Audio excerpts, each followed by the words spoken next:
যে ঘুমে প্রতিটা মানুষের জীবনে শান্তি ফিরে আসে, সেই ঘুম নেই কিন্তু একজন কৃষকের জীবনে। ধানে মূলত সফলতা আসে প্রতিটা কদম হাঁটার মাধ্যমে, কাদা, ঘাম, মাটির গন্ধের সংগ্রামে।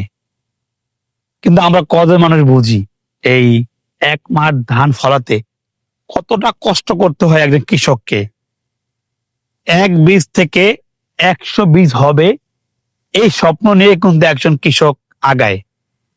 যখন মানুষেরা ছুটি কাটায়, মানুষেরা এক এক জায়গায় ঘুরতে যায়, তখন কিন্তু একজন কৃষক প্রখর রোদের ভিতরে এই জমিতে নিড়ানি দেয়, এই জমিতে বীজ বপন করে।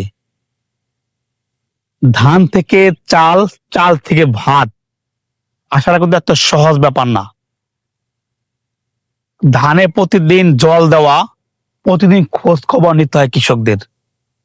যদি কোনো কারণে কোনোটা মিস হয়ে যায়, একটা বছরে কষ্ট বিফলে যাবে তাদের।